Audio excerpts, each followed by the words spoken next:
through what was the very dusty infield. And finally, Townsend Bell, as Tommy mentioned, very aggressive with his talk coming into this weekend. This long looping spin on a fast part of the racetrack without hitting anything.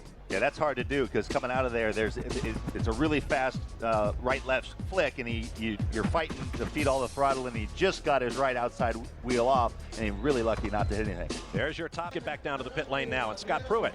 I'm actually here with my old team, Patrick Racing, with the veteran Jim McGee and the rookie Townsend Bell.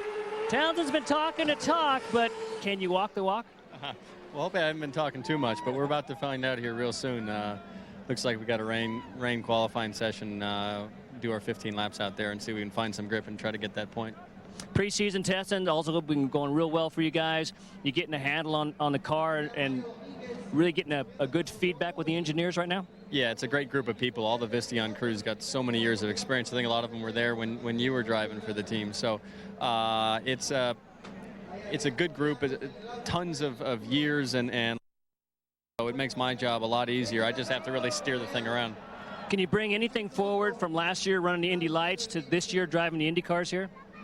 Yeah, quite a bit. The surface especially, when we get here the first day, is same as last year. There's very little grip. The surface is pretty dirty. So watching the track come towards your setup or go away from your setup and chasing that around is, I've got some experience from last year, and I think it's unfortunate it's wet because I think we learned a lot in that last practice session. I would have liked to have a run at it in the final qualifier, but we'll just see what happens here.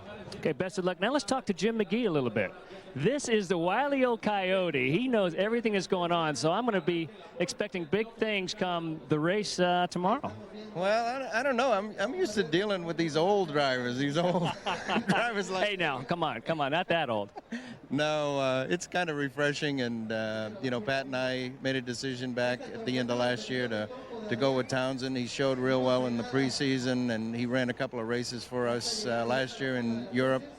Did a great job, and we're really having some fun. We think we got a good thing going here, and we're just going to have some fun this year and see where it leads us. Well, on row 5 will be Townsend Bell, the highest ranked of the two rookies in this field. The young American starting alongside Jimmy Vasser, who was 6th in the morning warm-up in his debut with Team Rahal.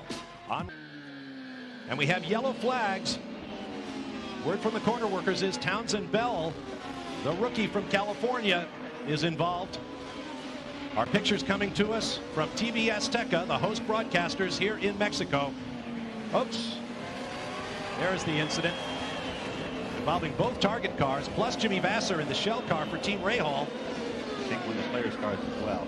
No rear wing on Jimmy's car. Vasser's car missing half the rear wing and bad suspension damage at the left rear. We'll also have a replay for you of what happened at ending his first race of the season on lap 1. Notice he's wearing the Hans device, the head and neck restraint that is mandatory for all events in the CART FedEx Championship Series this year.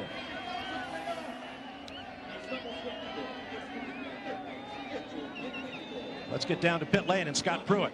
Yeah, I'm actually sitting down here right now in Patrick's pit. They're anxiously waiting. They're all set up. They know there's some damage on the car. They've been talking back and forth. They don't know exactly the extent of the damage. They're going to come in, try and fix it, and get it going if they can. Like I said, they aren't sure of the damage. They know there is some damage on the front suspension. Back up to you.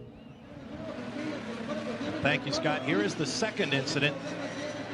There's actually a third incident, which is what took Jimmy out. His rear wing is still attached there. Once he gets going again, he gets together with Paul Tracy, who's recovering from his prior accident. There's Townsend Bell on the left in the Visteon car.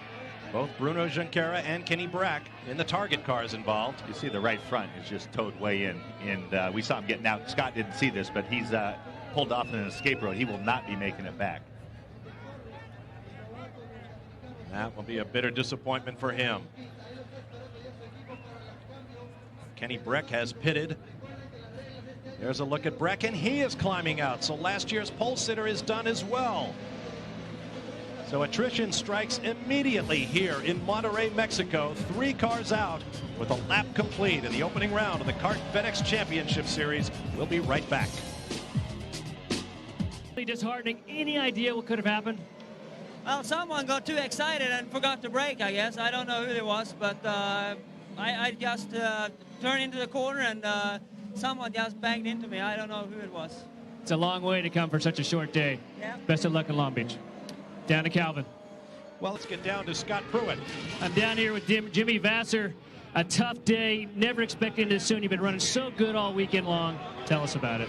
I got a couple spots on the start. I got past Bell and Jinkara, and then going into the hairpin in 5. You know, Bell must have been seeing the red mist. I mean, I got all respect for him. He's a good driver.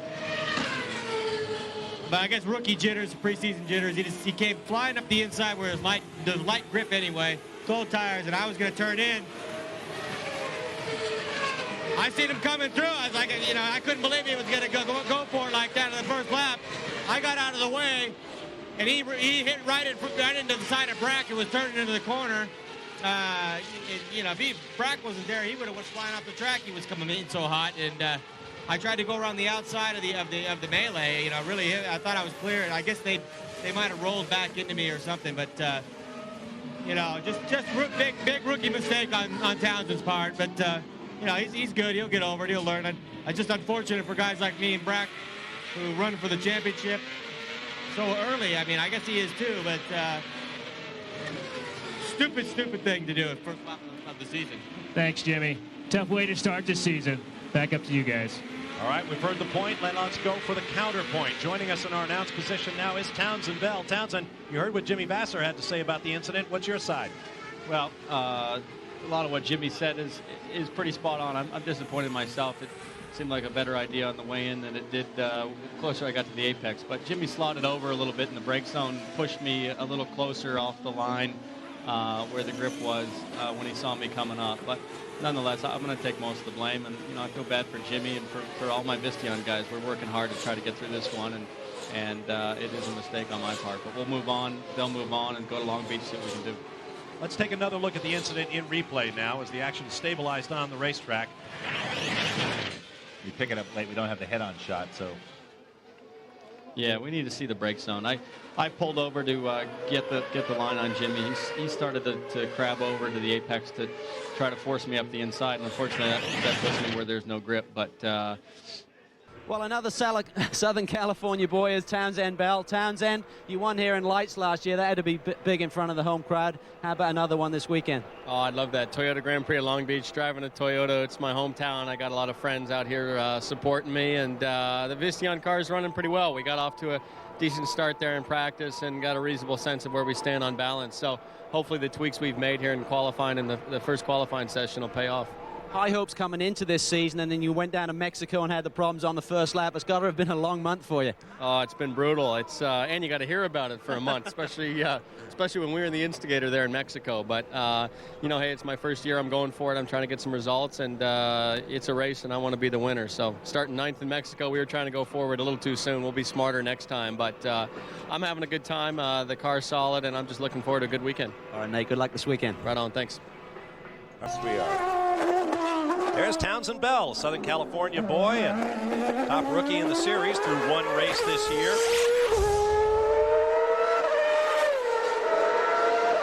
No, let me take that back. Of course he's not. He went off at turn 1, or at least on the first lap at Mexico.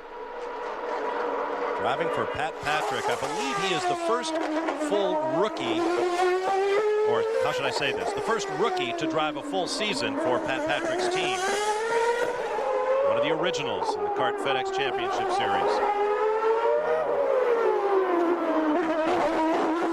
Townsend Bell won in the Dayton Indy Lights Series on these streets a year ago.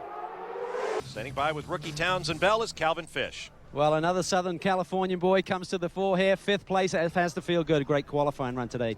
Well, thanks. It does feel good. We keep improving each session relative to the rest of the field, and the Visteon guys did a great job again just getting that car as good as we can get it for where we are in the weekend right now. And you know, we'll just keep chipping away at the setup and see if we can't get Toyota up on the podium. It's a Toyota race. I'd love to be up there, and of course I'm a hometown kid. I hate to bring up Monterrey, but do you erase thoughts of Monterrey, or is it in the back of your mind when you go into your second road course event in these type of cars, Townsend? You know, it's just a process of learning here. I'm you know, rookie, and you know, I'm got to where I am by being aggressive and taking chances and putting it out there. So I don't expect that to change a whole lot, but you probably see me try to make it through the first corner. All right, mate. Good luck tomorrow. Let's get it down to Scott. He's with Kenny. Wheel down to the right-hand side and holds it all the way through the hairpin. I've never seen a style like that before. I I've seen it before. He must have been watching Mark Martin.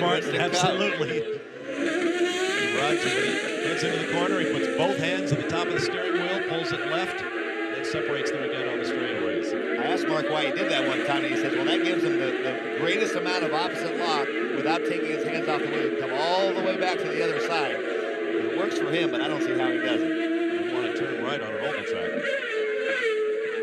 The car sounded remarkably quiet down there in the hairpin at 34 inches of turbo boost. The turbocharger helps to keep down the sounds of these engines. That will. Tagliani trying to get out of the way. Fittipaldi, Jourdain, Tracy, Fernandez, Takagi. Ooh, it's going to get tight in here to get a slower car through there. And Townsend Bell tangles with Tagliani.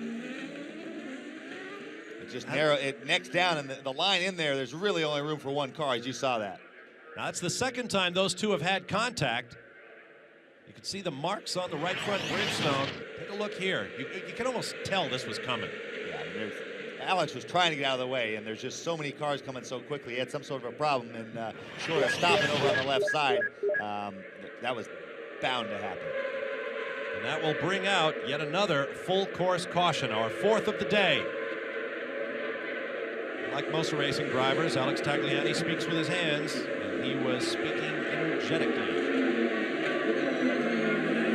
So Vassar will bring the field around through the hairpin to see the waving yellows. There's Townsend Bell, right here in Southern California, driving for Pat Patrick, one of the founding fathers of championship auto racing teams. The crew is bringing out the jacks. Tow Tagliani's car away. So we'll take another break. There's Townsend Bell in the pits. If there's any damage to the car, the crew working feverishly to get him back out, so the car must be healthy. Having a great run there, qualified fifth, great day yesterday, and you said you're going to be aggressive. What happened there with Tag going through the fountain turn? I mean, we were just trying to get through this race, get some points, and learn, and I don't know if he had a problem or what, but we were all going by there on the restart and going into the fountain. I was just in a train of cars passing him, and it looked like he started to turn in. I tried to get up on the curb to get out of his way. But my left front climbed his right front, and left rear climbed his right front. We lost, looks like fluid out of the right-hand side. Something got punctured or a line or something went, so we lost it. Tough day for Townsend down here. Let's get back to the track. Green flag underway. That's right, Calvin. I guess I put the kiss of death on Townsend when I said the car looked healthy. Turns out it was not, but he did get a big hand from this California crowd when he climbed out. I'm sure it's cold comfort at this point. Jimmy Asaka, Vice President of Honda Performance Development. Those photos were distributed to all the Honda drivers. And they chose where they wanted to carry them in this race. Good shot on board with Townsend Bell. Behind Cristiano D'Amata. Started 10th, he's moved up one spot to 9th. Downshifts twice, you saw that. You could hear when he put it into top gear there that the rev drop is only probably 300 or 400 RPMs. They stacked it. One very busy man is Barry Green with 3 teams to look after. Townsend Bell with a nice move on Kenny Brack at the end, going into turn 3. I wonder if there's a problem for Brack. He was very quick on full tanks at the beginning of the race. Bell is another aggressive racer in the Paul Tracy mode. Had a few little problems. Too many bumps the last, right out of the box down in Mexico, and then another one down at Long Beach. And back off my boy there. These Southern California guys. It'd be really odd with their heart. And look at this pack. Ooh. Takagi, one of the players' cars, Bell, and Dario. More of the same on those pit lane speed limiters. On board with Bell. And these guys are coming out on cold tires. It'll take just a little bit for them to settle in, bring up the tire pressures. All of the front-running cars, well, all of the cars, period, came in on lap 38, as they must under the mandatory pit rules. Was Dario going underneath Townsend? Civics? I guess you can't call it an import series over here, can you? On board with Townsend Bell.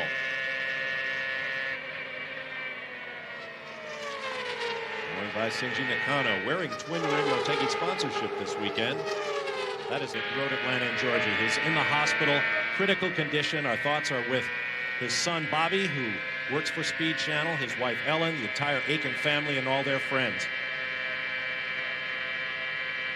On board with Townsend Bell.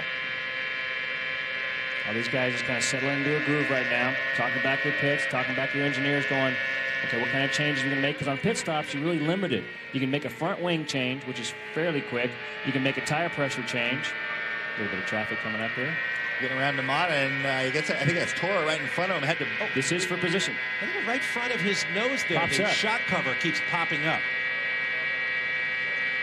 Not doing it now. That was a pass for a spot as Bell moves up one. I think what that is a little shallow. You get into the draft, you have a low pressure area, and all of a sudden that thing pops up. They would be able to get that lap back, but it's a very short window, I think 4 or 5 laps. So the new race leader, Kenny Brack, the defending champion at the Bridgestone Potenza 500. You're on board with Townsend Bell as he exits following his second stop. Now you got to look at right in front of him is Toro Takagi. He had just a little bit quicker pit stop. This is where your pit guys really pay off. Faster on the racetrack, but lost it in the pits.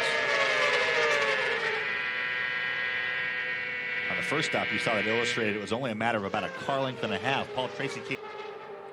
Great move right down the inside. Townsend Bell is able to catch up just a little bit. Look at this, Townsend Bell, strong, solid third, and Junqueira. So much for patience, huh? We're 100 laps into this. Okay, well, I thought he had a lot of patience. Patience is a relative term with racing drivers. Here comes Tony right back. Wow, this is a great seat. Obviously, turn 3 is the place to do your passing. No sign of that, the shock cover flipping up again. Back on track and on board with Townsend Bell, continuing his great run.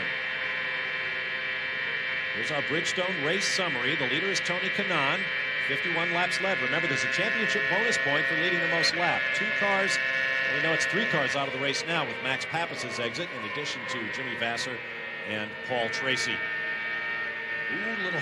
That onboard you shot, you saw him get in a little bit hot and wash up a little bit in the middle, and he had to wait a little bit to pick up the throttle, and you saw just that little delay. He was closing on the Junqueira in front of him and just gapped it right back out. There's a look out the back as he comes under attack. Alex Tagliani on the march. He's had a difficult weekend. Getting up onto a possible podium position would be great for the Canadian. And Dario Franchitti, first of the cars, a lap down. We'll be right back.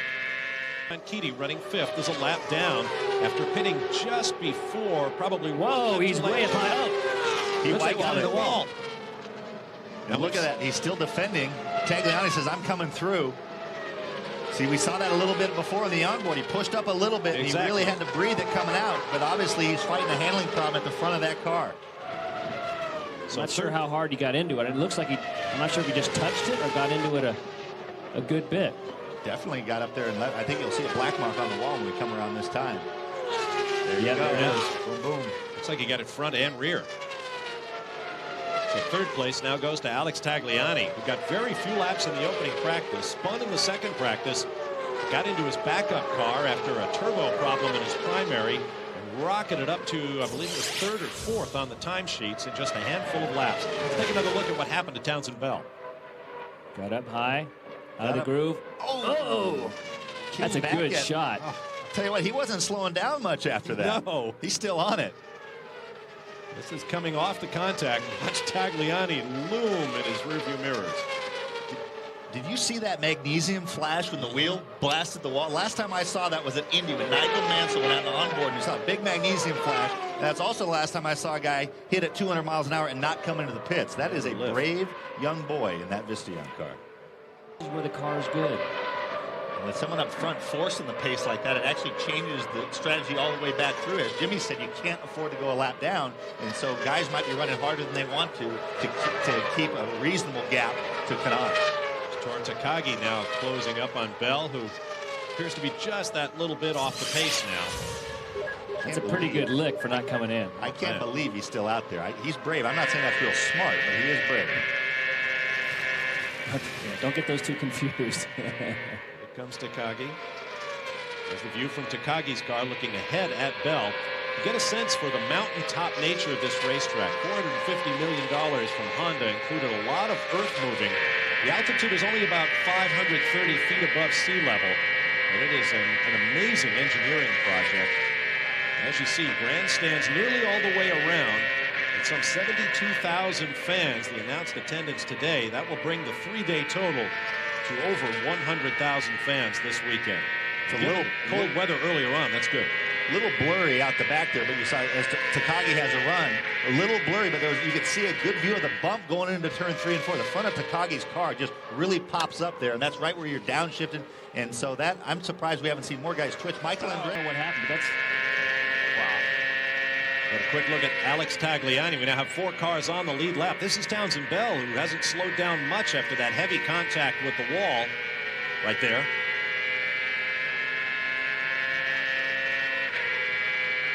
Sign of any problem at the right front. Shifting up 1 gear, down to 1 and 2. Pull another gear right here.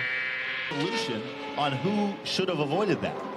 Now problems working on that right front corner at Townsend Bell's car. You got to remember, he went up and hit the wall, and what happens is he got into that spindle, and that spindle kind of mushroomed out. I've had this happen before. They got it changed. Just takes longer on the pit stop. They send Townsend Bell on his way with a fresh set. And he begins the long haul around to the acceleration lane on the far side of the racetrack. We'll take a quick Consequence of these new fueling windows. On board now with Townsend Bell. Be sure to join us for the Rolex Grand Am Sports Car Series action. United Auto 200 from Phoenix, Arizona. Whoa. Bell! Oh! Holy smoke. Looks like he got in there and just a lot of wheel movement. Oh, man. I don't know if that thing just jumped out from underneath him, if he had a problem. First thing that jumps in my mind is that have anything to do with him hitting the wall. Exactly right. Cranking the rear suspension. There's the front wheel, which came off after. You saw it. It was still intact when he went into the wall. Followed by the wheel nut. And we saw them having problems with the right front. I wonder if they had a stripped wheel nut. Well, the way it spun around, it's something definitely at the back of the car, if anything, at the back. So if he hit first on the back when he went up and white-walled it. Did he weaken something there that failed? You can't tell from that because he also hit the wall with that. Wow, that was a big. That's a big shot. Good to see him. He was still steering the car when he was going backwards. So big shot. They're getting to him. Safety crew on the scene, trying to contain the engine fluids. Being here, I mean, I've been in that position and seen these guys pull up as fast as they do. Wow. I mean, that makes you, I mean, it's his bad situation, but these guys are the best. Talk about what it feels like to look up and see Dr. Trammell or Dr. Olvey. I mean, you're hurting and you're scared, but to look up and see a familiar face, that must make a big difference. Just on board here. Look. Whoa. Oh, my. Oh, wow. Looks like it just jumped out from underneath him. He tried to correct. Lost his grip on the I'll steering say he tried wheel. to correct that. Wow. I mean, that was his more right turn than you ever want to see on an oval. People are told you only try to chase it for a little while, and then, but I mean, and as he had all that steering, and you saw his hands come loose on the steering wheel. Oh, if it had gripped, it would have turned him right into the wall. It started to grip. It started to turn right, and he was able to get all the steering the other way. Oh, that just puts your heart in your throat. These guys are working real hard to get him out of the car.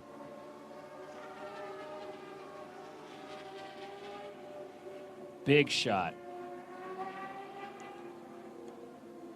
Rough welcome to the series for Townsend Bell. Now here's a look as he comes at you. There's the bump in turn 3, the downshift. Getting down in. Starts to lose the back end. He corrects it. Look at it. Oh, man, that's the scary part. And then he gets it turned the other way.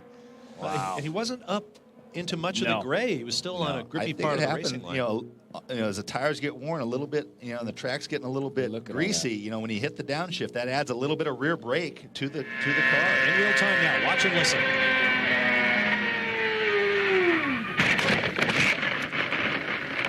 Ouch.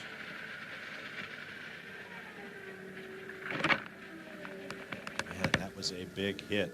He looked to be okay in the car right there in the immediate aftermath.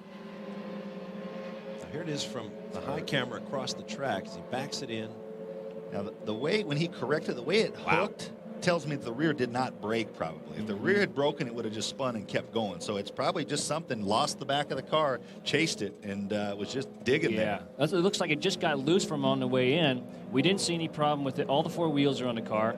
At that point when he lost it, it was still under, I mean, it looked to me like when he got in and just got away from him, we didn't expect it corrected for it. Boy, he's lucky he just didn't hook straight up into the fence. That's crew under Dave Hollander and Lon Bromley at work. There's Pat Patrick, his car owner. So many years of racing experience. Talking it over with Jim McGee, vastly experienced team manager. Well, we'll wait for word on Townsend Bell after a heavy crash. We'll be right back to Motegi, Japan. Jim McGee. Well, Jim McGee is watching the big screen. I know it's not a picture you want to see, Jim, but Townsend had a problem out there with the car. Was it anything to do with the touch on the right front that he had earlier? No. He just said he lost it. You know, we had a problem. He touched the wall with the right front previously. We had a tough time getting the nut off, but it went back on. It was good and tight and everything like that. You say he said the car went loose, so he's okay. He's talking to you on the radio? Yeah, he talked to me. I said, how you doing? He said, okay. He said, just a big hit. Okay, mate, thanks very much. Good news there is that Townsend is okay. Another aggressive run for the young rookie here today. Comes up a little short, however.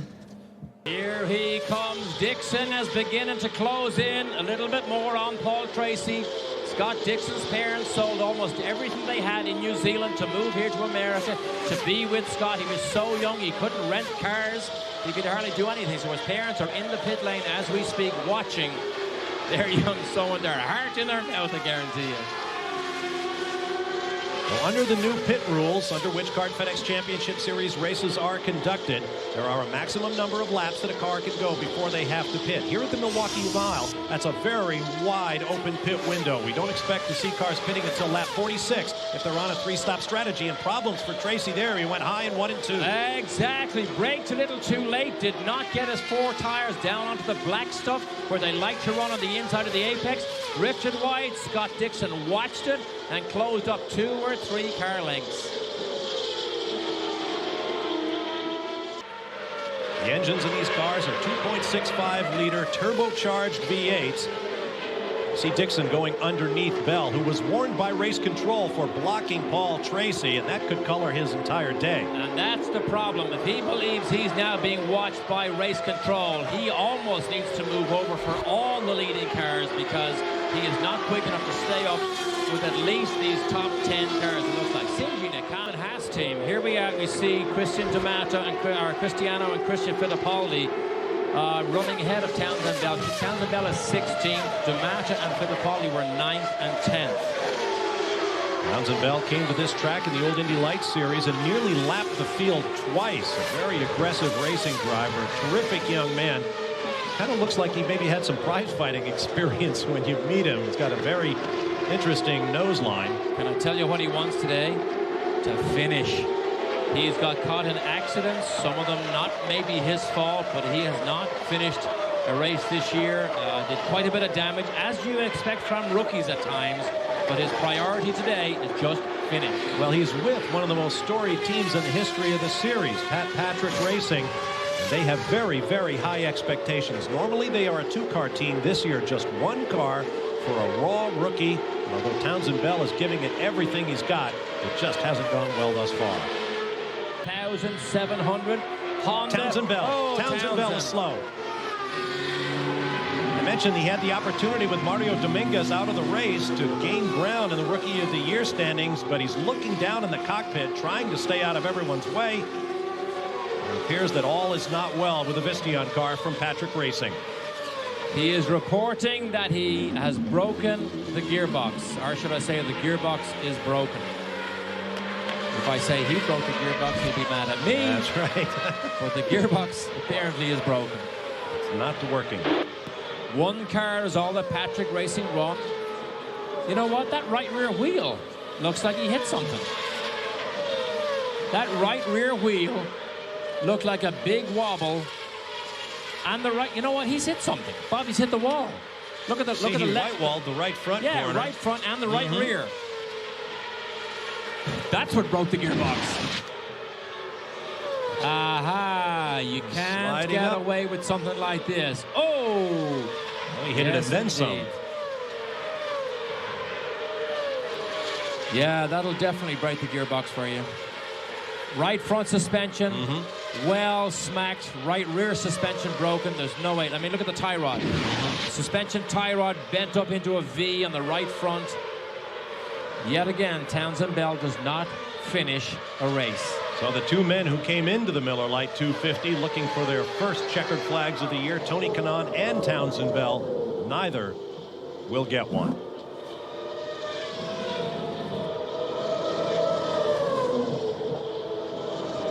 He becomes the 7th car out of the race. Discouraged Townsend Bell. Townsend, what happened today? Well, this Visteon car was what we really struggled all weekend. We had a really bad push and loose coming off, and tried everything we could possibly think of all weekend to get it to work better. I was just out there hanging on with a really bad push and trying to stay with Michael at the back of the pack just to finish. I got a little wide and going into one, and the front end started to push. And I took my feet off the pedals, just waited for the front end to come back, and we got out in the marbles. It's really dirty out there, and it just never stopped pushing. It started about 500 feet before we actually touched, and there was just nothing I could do. It just walked right up into the wall, so it's really disappointing. And this has been every race, unfortunately, this season. Is it hard to keep your confidence now to try and get yourself where you need to be? Well, we're just trying to make it to the end of one of these races. We've had various problems, but you know, in the end, it's up to me to do a better job. So I'm looking forward to the races coming up. I sure hope things start turning our way here pretty soon. Wish you well. Thanks. Well, Townsend Bell is in good company, having hit the wall here in Milwaukee. Some of the greatest names in racing have done the same. We'll take a break and be right back with more from the Milwaukee Mile. 6 fastest, and Jim McGee, you've got this young rookie on the squad this year, and there must be a lot of pressure on him right now to perform. He's certainly shown a lot of potential, but hasn't finished a race yet. How do you handle that with your experience and basically Townsend's lack of experience with this type of car? Well, I think you got to just give him the confidence. You know, we're behind him. We had a bad race at Milwaukee, but that was Milwaukee. Milwaukee is an awful frustrating place to be, but you know, previous to that, you know, he's had good qualifying, and he's just got to learn patience. And you know, the Visteon car is running great. He's real happy with the performance of the car. So, you know, we're here to back him, give him confidence, and he's doing a good job. How is he handling it personally? Do you notice a frustration factor creeping in here as we end around 5? Well, I don't know if it's frustration, but, you know, the way the schedule's been, the first 4 races had a big lapse in between them, and you kind of get in a rhythm in the middle of the season, and I think that's another thing that'll help him as we go forward. Some big changes I noticed at the end of that practice session this morning. You seem to be making progress with the setup. Yeah, the car's, it's a good car. You know, like I said, our Visteon guys are doing a great job. You know, we got a good engineering group. We got a great team, and Townsend, he's doing a good job, and we just got to hang in there and stay behind him. All right, mate. Good luck this weekend. Thank you.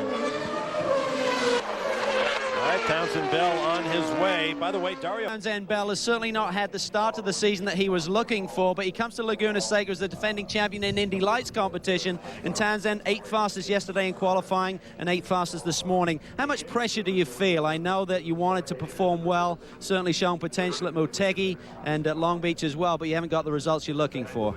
No, we need to finish some races, but you know, I got to where I am by pushing hard and hanging it out there, and you know, I don't expect that to change. Just trying to make sure that we can get there to the end of some of these races and start scoring some points. The Visteon team's been very patient with me, and you know, they're learning about me as I'm learning about the team. You know, we've got a good package with Toyota, and you know, as a one-car team, to be in the top 10 pretty consistently, I'm happy with that pace. But you know, pace is one thing. We need some points as well. But it's great to be here at Laguna. Certainly Jim McGee and Pat Patrick have been around this game for many years and decades, in fact. And the fact that it is a one-car team, is that really a detriment that you don't really have a sparring partner, so to speak, to bounce things off with? Well, really, I think it's the technical development over the course of the weekend. You know, with 2 cars or even 3 cars, you can make changes to one car and go down a different road with the other, and then after each session come back and meet and try to find an optimum between the 2. But, you know, for a one-car team, we've got a hell of a program, and I think we can be competitive throughout the balance of the season. All right, mate, have a great session today. Thanks. We talked about Motegi. Let's go down to the man who won the Motegi race with Scott Pruitt. if there's any yellow flags or oil flags down there in turn 6. race control is we will continue the session. Here comes Townsend Bell in the Vistion car in orange and white. Dominant winner on this racetrack last year in the Dayton Indy Lights Championship. He then went out and started carving celebratory donuts on the racetrack. While cars were still cooling down, he got slapped with a penalty for it. But he is the champion. This is the track in the Kart FedEx Championship Series he knows best. See, everybody's looking for a spot. He was on a fast lap, but he slowed down to get off of the one player's car, and then he had to worry about now he's kind of borderline in the way of Tagliani. They're both on hot laps now with time running out. So Townsend has plenty of laps left in his holster. He's on lap 11, working lap 12 right now. But the more important thing is, can he find a clear spot on the racetrack? Bell is 11th, Tagliani 7th, and Mario Dominguez, by the way, jumped into his backup car and put it 10th on the provisional grid thus far. Great job by the Mexican rookie as we watch Tagliani in action. Calvin Fish. Well, when these cars are flying off the racetrack, Bob, very...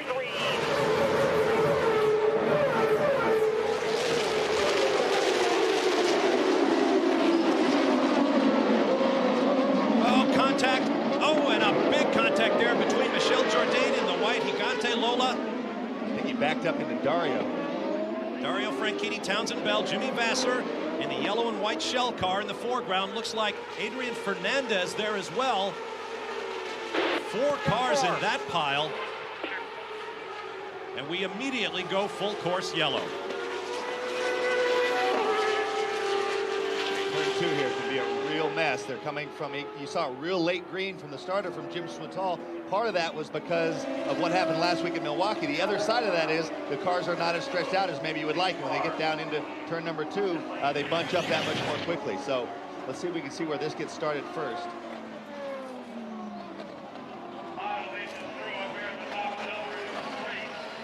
Big accordion effect down there. Adrian got into the back of Jourdain. He slides back, takes... The rest of the guys were just victims of circumstance. That took he slid back into Dario, took his roof and his wing off. Watch. Yeah, you saw Adrian there in the red and green catching the back of Jourdain. And that spun Townsend Bell in the orange and white Vistion car from Patrick Racing. And that is good news for Vasser, who could desperately use a good performance, as could that man. Townsend Bell, officially 20th in the point standings with 0 points thus far this year. He and Tony Kanaan have yet to finish a race this season, but Kanaan does have a point. There is... Now, the reason Jim McGee has left Townsend Bell out running at the front, he said because he wants to give him the experience of running at the front so as he can boost his confidence and prove to himself, after all the crashes of earlier this year, that Townsend Bell can run with the big boys. 27-year-old Townsend Bell, a rookie for Patrick Racing and the Vistion team. It has been a struggle for those boys this year. Bell's Here's a look at the pit stop. Or not. Bell is here.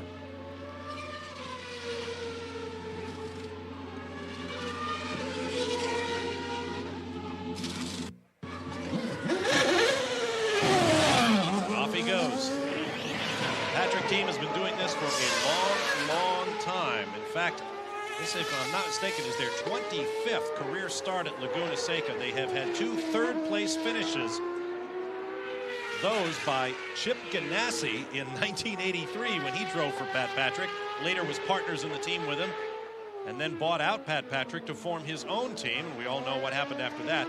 The other guy who has finished 3rd at Laguna Seca for Pat Patrick is our own Scott Pruitt. The intrigue, besides being between these 3 guys who can get quicker pit stops, get out and do a better lap on cold tires, Michael Andretti, these guys each need to make 1 more stop after this stop, as does Michael Andretti. So Michael's team has done a good job of making a good thing of a bad situation. Those 2 moves you saw, going by Pappas in the corkscrew, being aggressive in Nakano on cold tires, it's going to be real close. These guys are going to come out in the vicinity of Michael Andretti, and each will have to make 1 more stop. So that will then become for position. And here they come. Townsend Bell leading Jimmy Vasser and Michel Jourdain Jr. And you see Jimmy making up time on pit in. Jimmy Vasser brings his shell car in. A little bit of a change of strategy here. New tires, of course, but a brand new sticker label on the right front. Bridgestone scrubs on the other 3 corners. No other changes. Good stop by the shell guy. Derek Daly. Great stop by Townsend Bell also. He's in a great fight here with Jimmy Vasser. The only change they have made to Townsend Bell's car, they have brought the tire pressures up, because on the whole last run, they never came up to the optimum temperature or optimum pressure that they desired. So they come out the way they went in. Bell, Vassar, and Jourdain. And there's Michael Andretti, leapfrogged by all three of those guys, and now he's on hot tires. These guys are on cold tires, so when it stabilizes, Michael will have leapfrogged by 3 guys. There's the Motorola car with Andretti at the keyboard. Townsend looking like he's putting in a pretty wicked outlap on cold tires. Jimmy closed it up on pit in. Townsend Bell took his first racing school here at Mazda Raceway Laguna Seca, went on to become an instructor here with the Skip Barber organization. He's clearly turned more laps at this racetrack than anywhere else we go. It was at this racetrack a year ago that he dominated the race to clinch the Dayton Indy Lights championship. Then went out and started cutting donuts everywhere, but he neglected to notice that not everybody had come down from racing speed and earned himself a $10,000 fine for reckless driving. Now, when we talked to Jim McGee yesterday, he said they're just trying to support Townsend. Dr. McGee, the psychologist, is trying to give him a boost, but behind the scenes, the rumor has it that Pat Patrick is ready to drop the hatchet, and so I'm just something going on there with Dominguez letting D'Amata by. Race leader trying to get by Dominguez, yeah, for these teams. Some 60,000 miles throughout the year. This is Townsend Bell trying to hold off the race leader. Bell does not want to go a lap down. He's currently shown 10th.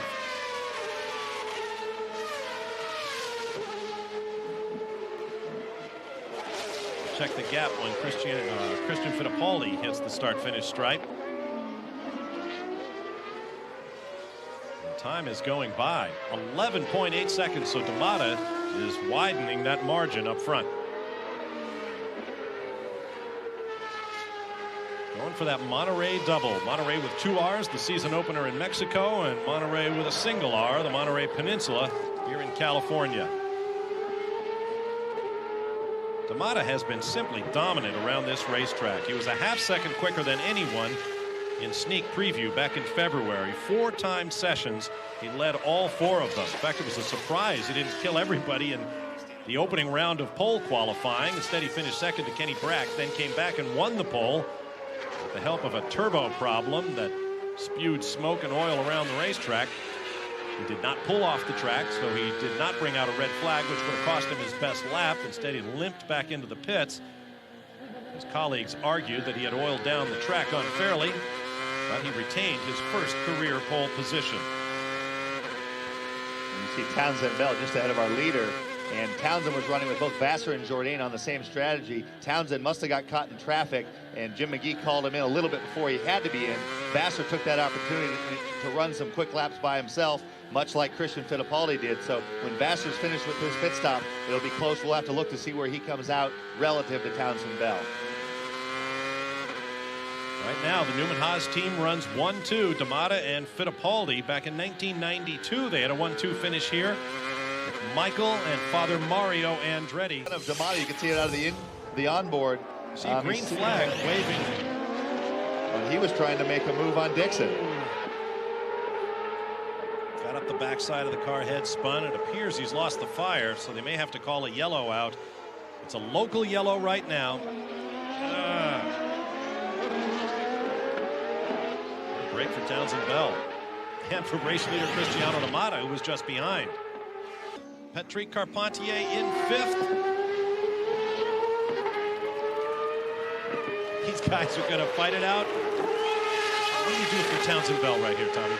Boy, I'll tell you what, he's got a lot of people telling him that you have got to finish this race. But Townsend Bell, like he said all along, he got here by being aggressive. And look at him, he can't help himself. He's a racer at heart. Look at that. Down the hill they come. Oh, he got out in the gray a little bit there. They're sawing away at the wheel. Final corner, final chance. Drag race to the finish. Tora Takagi remains seated outside turn 11 as Junqueira comes across. Scott Dixon comes across, leading Townsend Bell. Townsend, sorry it's taking so long to get down here. You needed a big run today. Looked like it was a bit of a question mark at the start, but you came back strong. Man, we got hit there in the first corner from behind. I was going wide and 2, just trying to gain a position or 2 and stay out of trouble. And some guys got together and clipped my left rear, spun us about halfway around, and we stalled. I was screaming for someone to push start me, man, because I really wanted to run the distance today. We got going again. We made a good strategy, came in early on the yellow to pit. and came out there in 3rd position. And when everybody got back in sequence, we were running around in 8th, clicking on pretty good race laps for us. And we caught Takagi. He spun in front of me. We were 7th. Then the last couple laps, I mean, I caught Dixon no problem, but he was really defensive. And now, how do you balance that? Here you want to finish the race, but you want to get by him at the same time. You know, McGee's on the radio telling me, be smooth, just finish. And Dixon, we raced together in Indy Lights, and we were always going for it. He races clean, but he was really being defensive. I got to thank Vistion, Toyota, Bridgestone, you know, especially my crew. I mean, these guys are used to finishing races and running up front, and they've been great for me and really loyal over the last few weeks. So I got to thank those guys. This is for them. Now, you didn't give Pat Patrick a call and said you had a good race today. He was going fishing this weekend, so Pat, stay home. Enjoy yourself. See you at Portland. Back to you guys. Boy, what a weight lifted off the shoulders of Townsend Bell, who gets that 0 out of his points column with his career best finish. A rookie in the Kart FedEx Championship Series. Now down to Calvin. Calvin? Well, a man who had a great run last weekend at Laguna Seca was rookie Townsend Bell. Townsend, I know you needed a result, and you certainly put in an impressive run there, 7th place. What do you feel about it now coming into the next round? Well, thanks. You know, it was one of those deals where we just had to get to the end, and we had a pretty quick race car. We had the 2nd fastest race lap, and the Vistion guys did a great job all weekend. We were quite off the map there in Milwaukee, so it was nice to bounce back with a strong run. And I was having a good time there at the end and trying to gain another place or two. But most important thing was just to finish, get that monkey off our back, and just get on down the road. We're here at Portland. The car's strong off the truck, so I'm excited to see where we end up. You've had 3 races here in your previous series that you've run in. I know you've been on the pole 3 times, so you've certainly shown speed here. But that first turn, you've been privy to some special attention down there. What happened down there? Yeah, my first race in Barber Dodge, I was on pole there. I got hit by the 19th qualifier going into turn 1. The second race I was on pole, I got passed in the first corner. So then last year I was on pole, I went really deep in the first corner of the rain and went off. So one of these years we'll get it right. Hopefully it's this weekend. All right, they're going to look for that pole position this afternoon, guys. he has won 3 poles, has Townsend Bell at this racetrack. He has yet to win a race. There is the Vistion car from Patrick Racing. Bell had a solid 7th place finish last week at Laguna Seca. His team owner, Pat Patrick, was not at the race. I was told by Townsend earlier this weekend, Patrick asked if he should not come to the race this weekend.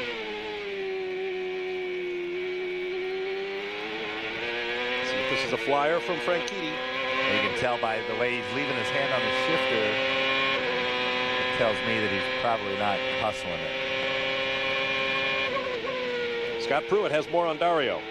Well, actually, he was talking about Townsend Bell and his team owner. Not that I've spent any time with Mr. Patrick, but he is he's a little bit rough around the edges at times. In fact, he's not one of those guys to hold back on telling you exactly what he thinks. And it was quite funny talking to Townsend after the race last weekend. He said, you know, Pat's gone fishing and you should stay gone fishing for the rest of the year. I had breakfast once with Pat Patrick in Australia at the Surfers Paradise race. Somebody came by and said, "What's up?" Ooh, problems there for Dario. After going to P2 on the provisional charts, Mr. Patrick looked up and said, "I'm just telling this young man what he thinks." So Bell is bumped by Franchitti. Of course, no sooner do we think that Franchitti's not hustling it, he goes to P2. One guy who's definitely hustling it is Townsend, trying to answer back. Now this is tough to do because the tires are at their best on that first go, but it looks like he gathered it up, pulled it back off, and then went back for another go.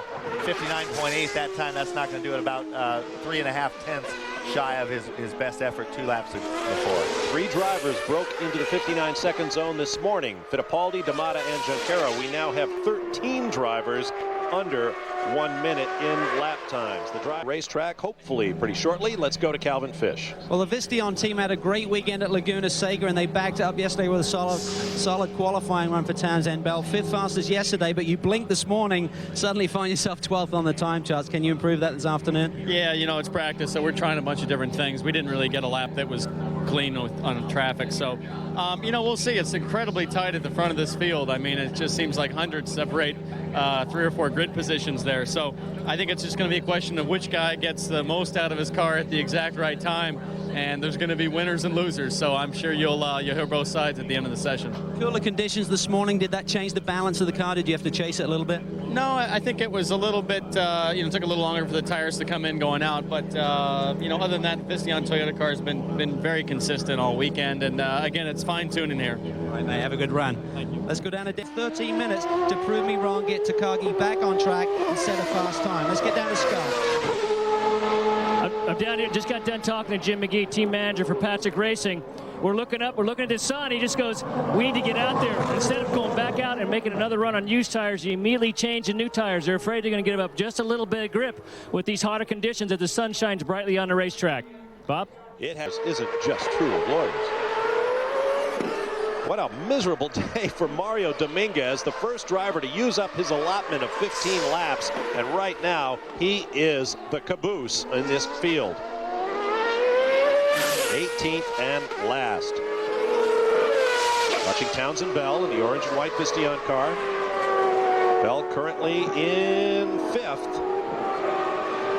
Woo. Little tail happy there. Watch his hands. 5 minutes to go in the session. Ooh, Out of that curve, hits the car into a big slide. That will kill that lap.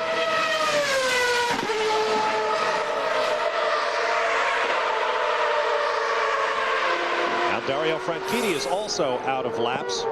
Currently shown 6th. See if he takes a beating here in this last 5 minutes.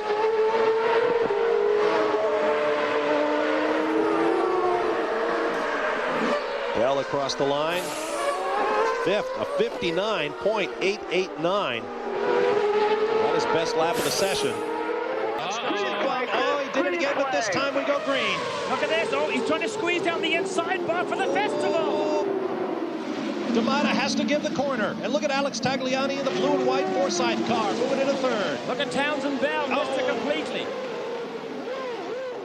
Bell, Vassar, and Jourdain all straight line the chicane to avoid the collisions going on in the festival curves. Now their responsibility is to get back into position, not only relative to the other cars, but the distance between them and their competitors. Of course, in a situation like that where everybody is so bunched up, they're going to need some help figuring out exactly where they should restart.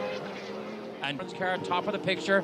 Townsend Bell had a great run under pressure. He crashed in every race so far this year, and the focus was on him. The question mark was, could he do it? Well, at Laguna Seca he did, and he's actually been right near the front in the top 4 or 5 regularly in the practice sessions all weekend long here. He was 7th last week at Laguna Seca, and in the closing laps, he was trying to catch and overtake Bruno Junqueira in the Target Ganassi entry. The team kept telling him, sit back, get the points, get the finish, get your first points of the year. And he wanted to race Junqueira because that's the kind of driver he is. A young Californian, a rookie with the legendary Patrick Racing team. And the amazing thing is, Bob, he is a rookie, but these days you don't get much time to perform. You're not given a season to see how you do and a second season to see how you progress, and year 3 you come on strong. Nowadays it is so tight. When the rookies come in, they better start to deliver very quickly, which is a high-pressure situation. There's Patrick Carr. Has Bell moved up around? Yes, he has. There's Townsend Bell in 3rd, past Franchitti. The Visteon car from Patrick Racing in orange and white. Wow. Is up into 3rd. Townsend Bell, we mentioned it earlier, the rookie, you just don't get time these days to spend a couple of seasons getting your feet under you. You better do it right now. And Townsend Bell, he is beginning to show it here. I mean, he began to show it at Laguna Seca last week, but Townsend Bell, driving for Pat Patrick, sponsored by Visteon, is beginning to show a real good form here. He got Franchitti in the festival curves. And once again, Townsend Bell aggressive on the racetrack despite all of the DNFs that began the season, including some heavy crashes. Here's another look. Great move. Great move. In the brake zone, come down the inside. You know what? It wasn't even a contest.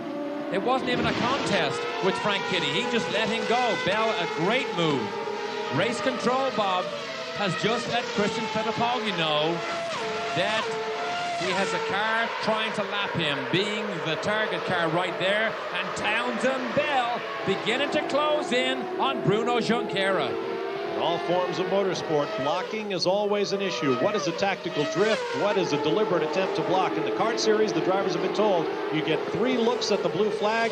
If you don't follow it, you'll get black flag. Fittipaldi moves aside to let Bell and the rest of the leaders come through. CBS Auto Racing Series coverage of the Kart Grand Prix of Portland will continue after this message and a word from your local station.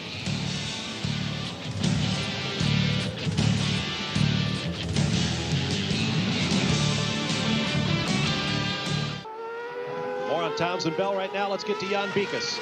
With the team manager for Patrick Racing, Jim McGee. We're talking about Townsend has really moved forward today, but also the cool weather. Has that helped the Reynard chassis? Yeah, it has. We've had a good car. The Visteon car has been really great since we've been here. And, you know, we're just trying to keep Townsend calm down, you know, get consistent, drive some nice, smooth laps. And he's doing a good job. He really is. Well, you're in a potential podium position now. How about going to the front? I didn't hear that. Do you have the kind of speed to get all the way to the front? Yeah, it depends on this last pit stop. We're just trying to conserve our tires and get close so that maybe we can pull something out in our last pit stop and get to the front. Thank you, Jim. Well, if he's conserving tires, he's standing on it. Ralph? Bill? Oh, Townsend Bell in. Pits early. Now, remember, the magic lap was 80. They've completed 88 laps, so one more stop, everybody goes to the finish. Jan? And Townsend Bell is taking the opportunity to come in 1 lap early. So far, everything routine. Oh, a little bit of a stick. Ooh, that was scary. And he stalls it. Oh, my gosh. There goes his podium finish. They got to try and get it restarted. Oh, Townsend Bell on the verge of getting on his first podium in the Kart FedEx Series, and now it's gone away. Oh, just as Tony Kanaan was headed for his pit. And that was all timing, because when he was about to leave, the fueler got stuck. He couldn't pull the fuel hose out. And suddenly, when he was about to drop the clutch, he was told to stop. He took his foot off the throttle, the same time off the clutch, and he just stalled it as Tony Kanaan comes out. These cars go through a lot of fuel at only 1.85 miles per gallon, so there's a lot of fuel going in there. You have to be very careful not to flood them. There's As you brake just a little bit, snick a gear, get back on the power, and then brake hard for that last right-hander. And as wide as the road is, you still use every inch all the way to the concrete wall on the left-hand side that lines it. I'll tell you, Dario, I guarantee you right now, Dario is looking in his mirrors. Every time he brakes, he's looking in those mirrors, and he sees Townsend Bell get a little bit bigger with every lap that goes by here. His mirror is now full of Junqueira in the target car. Frank Kitty's still trying to hold off Townsend Bell, but Bell is now doing the fastest laps he has done all race long. They're both in the 60.8 second range. So Frank Kitty matching Bell lap for lap. You know what? Townsend Bell may not finish on the rostrum, but to finish 4th, it's a great result for him if he can pull this off. It's been an eye-opening race for the rookie here today. He already... Townsend Bell, as you're up on the podium, he is not. And Townsend, it was a great opportunity for you to get to the podium today. It looked like it was going to happen until the pit stop. What happened on the final pit stop? Oh, we had a little miscommunication on when the fuel was done. I thought we were ready to go and got waved, and then I had to jump on the brakes and stop and got the clutch back in. When I dumped it again, it just stalled. So, you know, we drove, I thought, a pretty decent race. We were pretty quick on lap time, and, you know, the Visteon guys did a great job today. Toyota engine was really strong, and, you know, we're close, so we're knocking on the door here on race pace, so I don't think it'll be long before we're getting a little farther up the podium. But I'm happy to finish 4th, and I love racing at Portland. It's a great place. Well, he says pretty decent. I think it was even better than that. Some awesome laps at the end. Ralph? Bruno away cleanly. Franchitti, Takagi now 4th. Tony Kanaan 5th. Shinji Nakano in 6th. Oh, but Bell drop kicks Michel Jourdain. Is he all right? I think he stalled it. No, he didn't. Do we need a yellow? Or can we go? Yes, the yellow is back out in the hands of Jim Swintel. Another set of tortured Bridgestone Potenzas on the wheel hubs of Michel Jourdain Jr. Well, we'll give it another try. We'll figure this out. Okay, boys, let's go back to the classroom.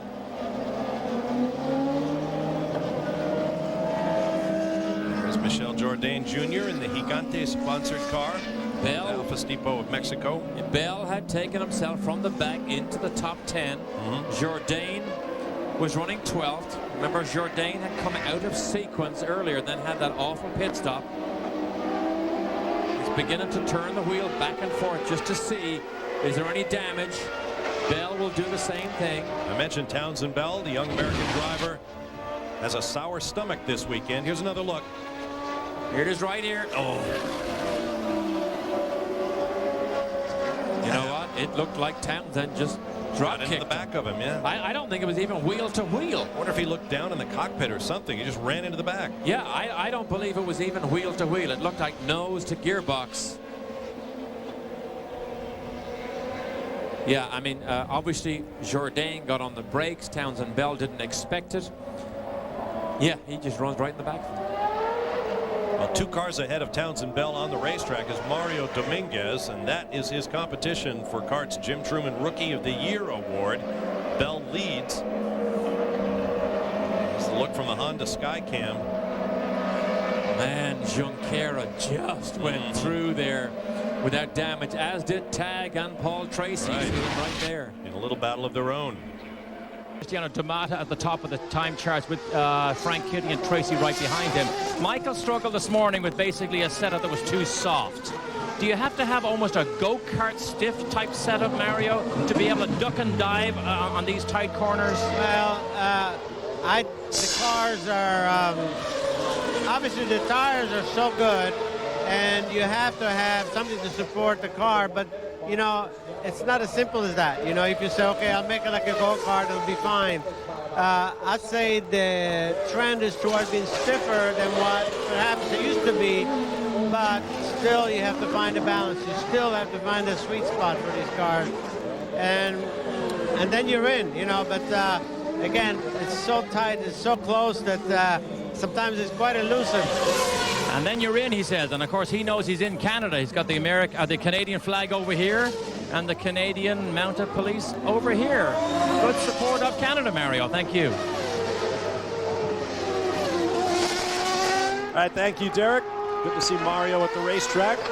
At the top of the time charts, Cristiano D'Amata, Tommy Kendall, he took all of 3 laps to go right to the top. And he pulled 0.6 off of Dario's time, 58.4 to Dario's 59.0. So that is a serious number. This is Townsend Bell leading the Jim Truman Rookie of the Year standings, taking it right out to that concrete wall. And we don't have to talk about how Cristiano's been hooked up, but Dario's style tends to lend itself to this circuit. And what that means with these concrete patches, the minimum speed of these corners generally is right smack dab in the middle. So the corner entry is very, very important. There's also a lot of these corners also have a big dip at the apex, turn 1 and turn 5. Again, that lines up very well with Dario's style. You saw him charging at the end of the straightaway, locking up the brakes, but that's also why he's fast. Calvin Fish. Well, I can add on Dario Franchitti a little bit. I was talking to Bruce Ashmore from Players Team this morning. He said this racetrack is ideal for Dario. He says with the concrete patches, you can't make the car pick up grip there. You just have to deal. Well, the concerns that Bruno said about, Townsend Bell, big hit. That's down in 3, I believe. May have gotten the left front wing. Yeah, could be a similar accident to what Cristiano D'Amata and Mario Dominguez suffered yesterday. I was out there this morning watching at different points on the track. That is coming into 8, I believe. Yes, that's coming into 8. Right. And same thing. It twitched the one way. Same thing. You have a little bit of a side load there. You're coming around that kink. You're braking on an angle with a little bit of load. You're not completely straight. Might be the exact same thing where the back end jumped out on him. Might have only had one hand on the wheel. It's also very, very bumpy there. So, twitched the one way exactly like Cristiano's going into turn. His was into 3. This is into 8. Another of the former Indy Lights drivers with experience here in Toronto. A Californian driving the Visteon car for Patrick Racing. trying desperately to get his car back to the pits. And that maybe the heat might counteract the effect of the added grip on the concrete. Well, gladly that is not the case. So that is the first run, and so we are going to have a barn burner when these guys throw their second sets on. Nose job going on down in the Patrick pit. Scott Pruitt. That's exactly right. I'm standing down here right in front. Just brought the car in. Townsend stopped it on the marks. As you can see, the old nose is coming off. New nose is going on. I talked to Jim McGee, felt just kind of what happened to Cristiano yesterday. Just got away from under braking. He said that actually that lap was a half a second quicker than our best lap from qualifying yesterday. It's unfortunate, but they're finishing up, getting a nose on, and he'll be back on his way in just a few moments. Calvin? There's Townsend Bell. This freshly repaired Vistian Reynard. Out there pounding around once again. Bell currently 16th on the grid. That's 2 spots down from where he qualified yesterday. Here is Cristiano D'Amata. Townsend Bell is in. Calvin Fish is there. They brought him in. They calculated that they should be able to do service here on Townsend Bell and get him out in front of the leader. Perfect stop for the Vistian boys. 50-mile-an-hour pit lane speed limit. It's been a rough season thus far for the rookie in the Vistian car from Patrick Racing, one of the proudest teams in the pit lane. Now he needs to keep 2 wheels to the driver's right of that yellow line to this point. Now he's free to let fly. On the last 3 weeks, pit stops have been interesting because 4 cars have lost rear wheels after otherwise routine stops. For more by the nose cone, he's already smacked somebody because there's tire marks all over the front nose cone of Michael Andretti's car. And you just got a quick glimpse of one of our Canadians also. Tagliani is P9 and Patrick Carpentier is currently 13th position on the road. Cristiano D'Amata back to the circuit where he led his first laps in the Kart FedEx Championship Series competition. He led 73 laps back in 2000 on his way to a 4th place finish. Second stop. Anything under 9 seconds on this pit road, that's flying. You got that right, Jan. That action taking place on lap 22. Here comes the race leader, D'Amata, with Bell just ahead of him in the orange and white car.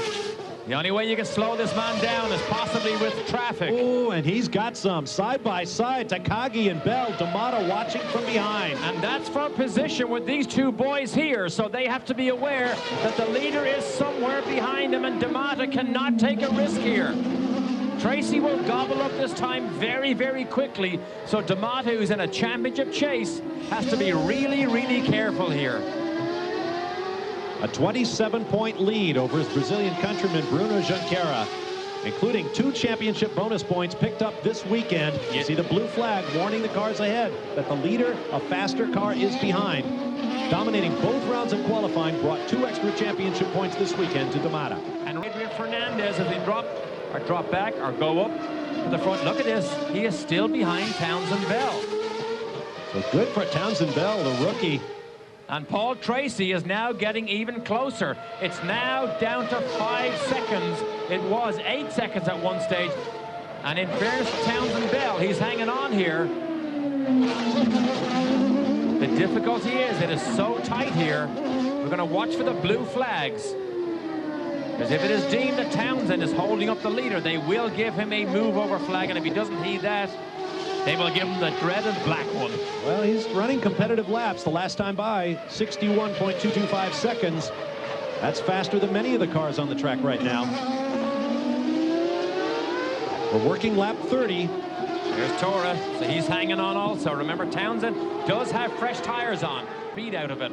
Such was the quest. Now, Townsend Bell has been told by car to move over. D'Amata has complained that he needs Bell out of the way, and Tracy is ever closer. It is now just over 4 seconds behind. This man is Paul Tracy.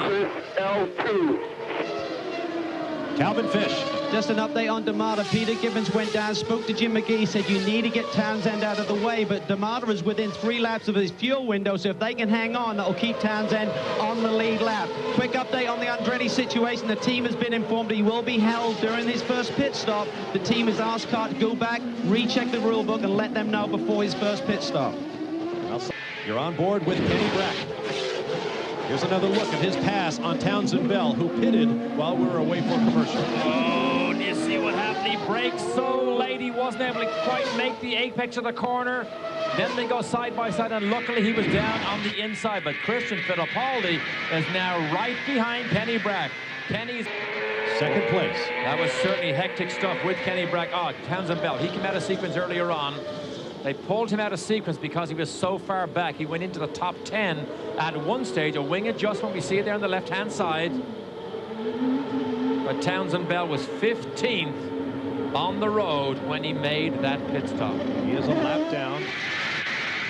It is his teammate Kenny Brack's turn. There's the unusual line again. They come down here, then they move over. Yikes! Trouble again. Junqueira, the orange and white Bell. machine of Townsend Bell, and Tora Takagi went in 3 wide. Junqueira was trying to go around the outside. He's not impressed either. Look at this. He is not impressed.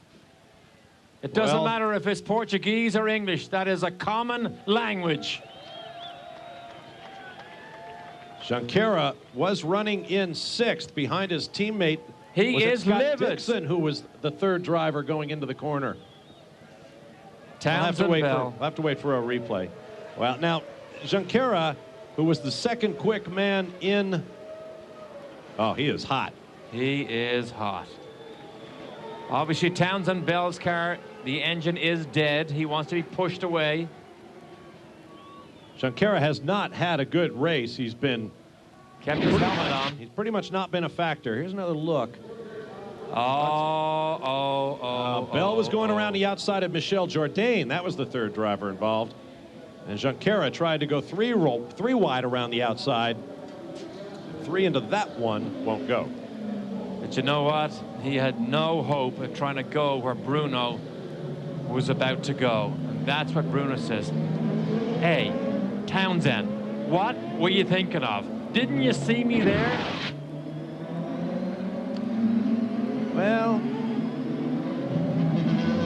Townsend has had his fair share of incidents this year. He is very aggressive. He is a rookie in the series. He is the Indy Lights champion. And that's part of the debris he's left behind him.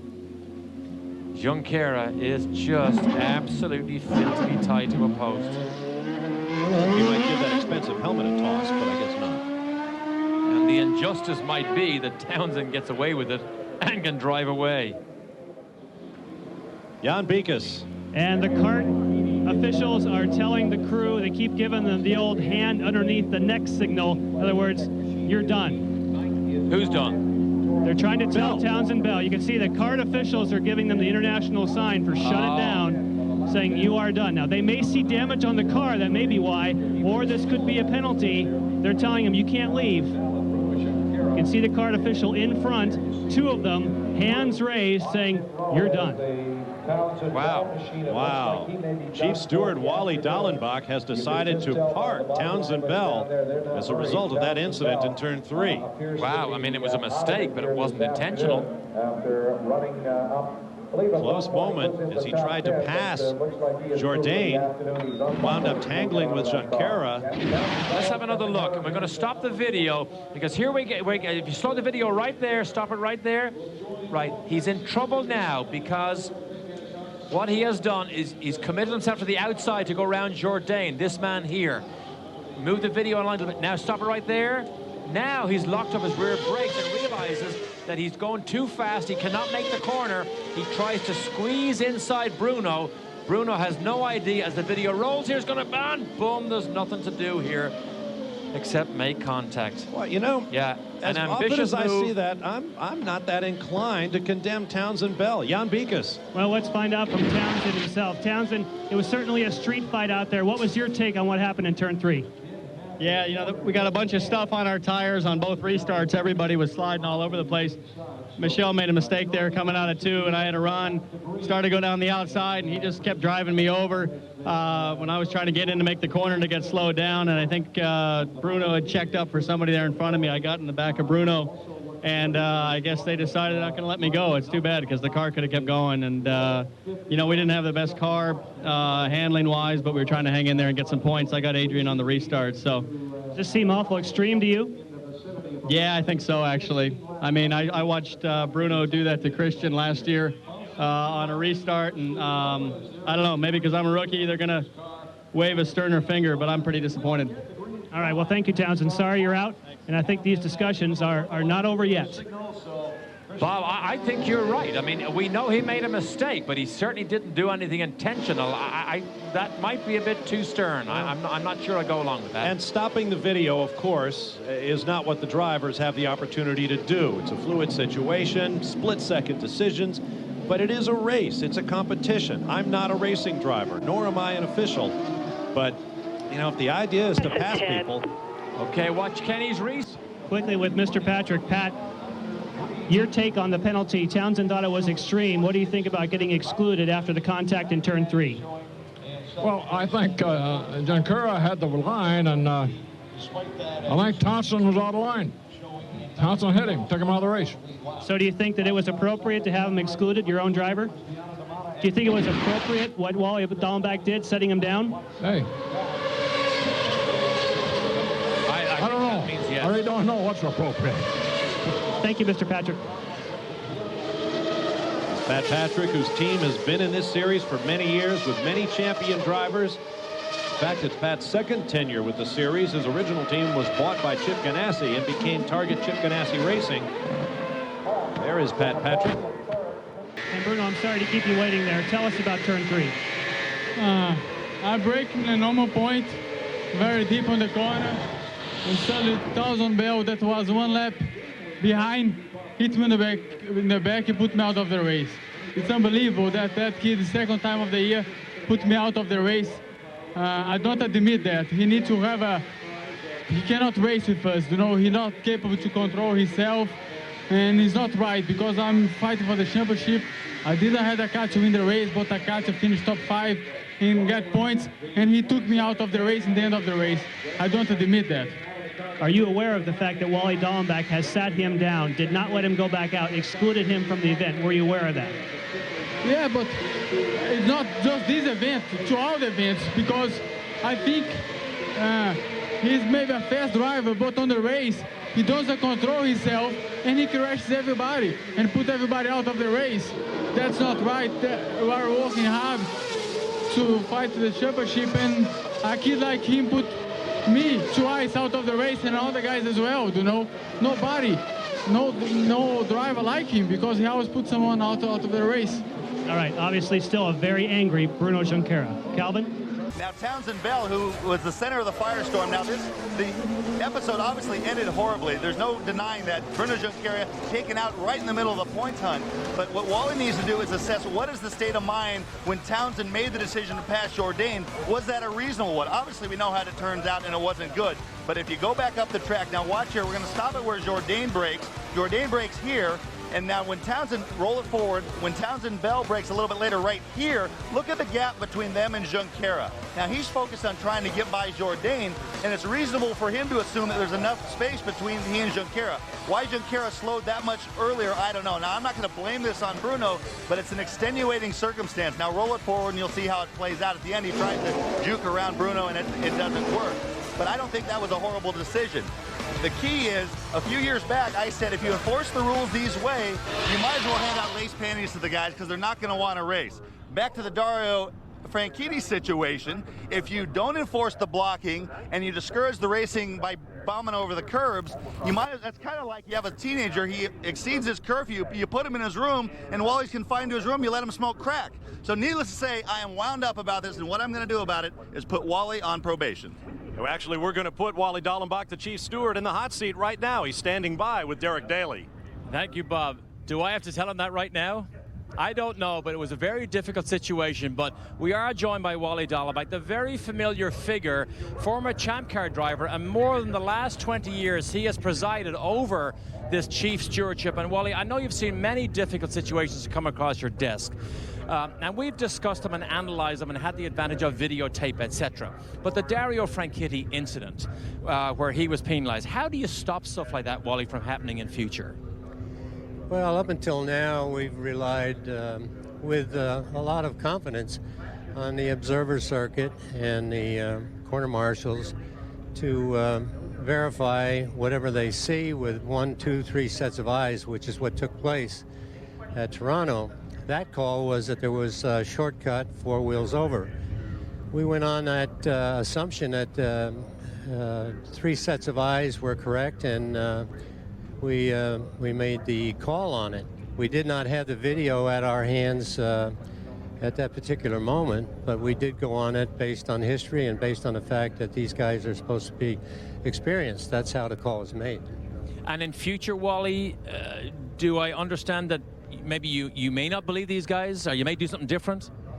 Well, with the technology that we have, and it's coming our way with electronics and television and video and all that, we're going to focus more on what we see and the timing, and instead of just the human eyes. And so there is going to be a shift. We're going to depend on, you know, the corner workers for a lot of things. But when it comes to hard calls like that, we have to back it up with the electronics and television. Okay, let's talk about Townsend Bell. Why, Wally, did you take it upon yourself to exclude Townsend from the rest of the race at Toronto? Townsend got off to a bad start. He's a great race driver. He came out of our feeder system, and we were confident that he could make the adjustment. And he's a fast driver, and he's qualified in those respects. He doesn't have the experience with our group, and he made an error in Monterrey, and that kind of got him off on the wrong foot. There's been several incidents since then, and actually his real estate has gone down a little bit as far as his fellow drivers are concerned. And what we're trying to do is we're trying to get him through you know, the hard knocks of being a rookie, but at the same time, what happened at Toronto was a mistake that was clear, and I just felt it was time that he cooled his heels and backed out of it. Wally, the old days rookies got time to learn. Is it unfair to expect them to be good immediately in this day and age? I can only relay where I came from. When I came from, it was from the midgets and sprint cars, but the bottom line was that you came into a series like this, a professional series, you had to earn your way in, and in order to do that, sometimes you had to take second or third instead of trying to go for the win. And in my opinion, I think Townsend needs to take little bites instead of big bites, and he took too many big bites so far. Thank you, Wally. Wally, of course, the fact that he was in a champ car for all those years means that you may not always like his decisions, but for all these years, he has been very well respected. Now, the man, of course, the focus of all this attention has been on is Townsend Bell. He is standing by right now with our Scott Pruitt. Scott? Thanks, Derek. That's exactly right. Townsend, unfortunately, hasn't had the best of years so far this year. Having contact with something or somebody in almost every race this season. Townsend, last weekend when he talked to you, you're just getting out of the car, getting excluded from the rest of the race. A lot of things have happened since then, one of which Wally was trying to talk to you about the possibility of sitting out one, maybe two races. What happened? Give us your view. What were you thinking? Well, we ran into some problems there in the race, obviously, when I was racing with Jourdain, and got in pretty hot coming in the hairpin, and tried to avoid any contact with Bruno, and in reality we ended up getting into the side of him there. So you know, I push hard and try to do the best I can for the team, for the sponsors, and for myself, and I've made a couple mistakes. The important thing is just moving forward. I've got to keep my head down and really stay focused on putting together some strong, clean weekends. You know, prior to Toronto, we had 3 decent races in a row, and started to really get comfortable with putting together a whole weekend, and hopefully we can get back on track with that here in Cleveland. But you know, I've been pretty lucky to have Visteon and Toyota and the whole Patrick team, all the guys. Nobody's complained. Everybody's stuck with this program, and hopefully we're over the hump. Well, best of luck. I hope that things can get straightened out. Now let's... Horsepower per car. Once again, they come off 2 by 2, then they break order. Green flag. Green flag this time. And look how they spread out. Someone's turned around. It's Jimmy Vasser with Tora Takagi, Mario Dominguez, and Townsend Bell. And it looks as though they're all interlocked. In fact, Takagi's rear wheels are off the ground. Off the ground is Takagi because he got drilled by Herdez. Can you believe Jimmy Vasser? There is a black cloud over Jimmy Vasser all this season. He might have worse luck even than Tony Kanaan. How many races has Vasser gone out of this year early in the going? Bobby Rahal's hometown event 20 years ago, since Rahal came here and won, and Townsend Bell, who was on probation, who probably would have been scared to make a daring move on anybody, doesn't even get the chance to. Now we'll have to get a comment from race control here. They did have the option of flowing the red flag here, in my estimation, and sending everyone to backup cars for a full restart. Instead, we have gone full course yellow, and these drivers are out. Okay, Jimmy Vasser was the innocent bystander, minding his own business down on the inside, and he gets tagged right there by Tora Takagi. And what happens then is the cars that were behind him literally all had to come to a standstill. Townsend, you've been on the other side of this issue the last few weeks. What was your view? Well, just last week there at Toronto, but I don't know, we're just trying to stay out of trouble. Really didn't need this weekend. I mean, just cruising down in the first corner, just waiting for everything to unfold. Down in the first gear, I was going probably less than 20 miles an hour. Everything just stopped. Mario ran in the back of Takagi. I guess something happened in front of him. So, I mean, I was practically stopped trying to stay out of trouble, and there was just nowhere to go. So, I really didn't need that. The Visteon guys have worked so hard to give me a good car each weekend, and I really felt like if we could get through the first corner, we'd run long, hard all day, but it's not to be. Thank you, gentlemen, for your patience today. Tough break for the two rookies in the series this year. Bell leads Dominguez for the Jim Truman Rookie of the Year award at season's end. Looking at Tony. Well, no question about it. Townsend Bell's been on the hot seat for a while with all the incidents he's been involved with so far this season. Well, this weekend, he's out, and this man, Oriole, is in. They say for first 5 races. I had a chance to sit down and talk to both Jim McGee and Oriole yesterday. And I believe these guys are going to go for the whole season. Now, don't forget, guys, these guys won the race last year, so there's a bit of pressure. Talking to Oriole, I said, is that good or bad? He said, well, you know, the realistic thing is I know we're coming here with a good setup to start from. Gives me a better chance to get out there and get my job done. So from there down here, let's go back up to the booth. Tommy Kendall, TK, take it away. Well, that latest in a long string of incidents that the aggressive young rookie has been through. Right now, he has been replaced in the team by this man, Oriole Servia. Scott Pruitt is there. Oriole, you got the call last week. You got fitted in a seat. You didn't get in at Burke Lakefront.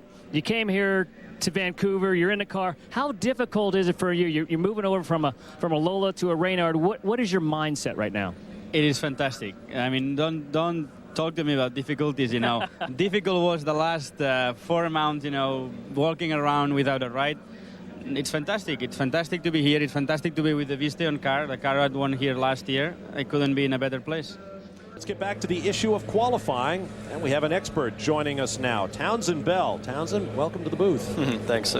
Not the first place I wanted to be this weekend, but if I can't be in the car, just being in the same room with Tommy Kendall's a close second for me. Oh, man. Talk about $22,000 must be chump change compared to what you had to pay for that comment, TK. Hey, guys, you're the only guys that don't feel that way.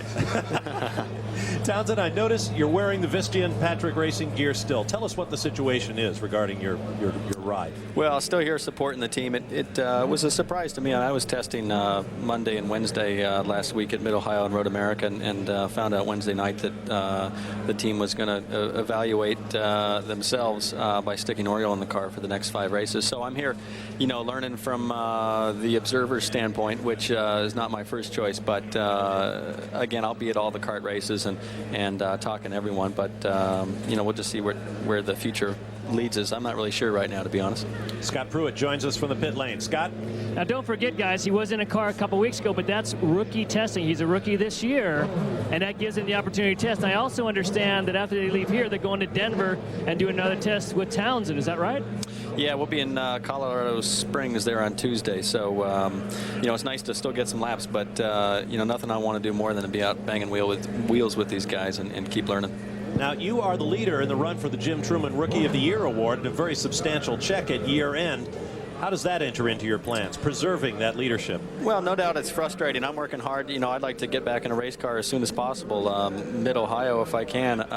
You know, I don't know exactly what the situation will be if we end up running a second car. Maybe I end up somewhere else. But for now, I'm here trying to help out the team. I mean, they've been supportive to me up till this point and gave me a great opportunity to get in this show. And, you know, we've had some good races, some not so good races, and it's part of being a rookie in the big leagues. Things don't always work out the way you want, but moving forward, you know, just got to keep my head down, stay focused on getting back in the seat. All right, Townsend, we want you to stay with us here in the booth whenever it is that these guys venture out on track.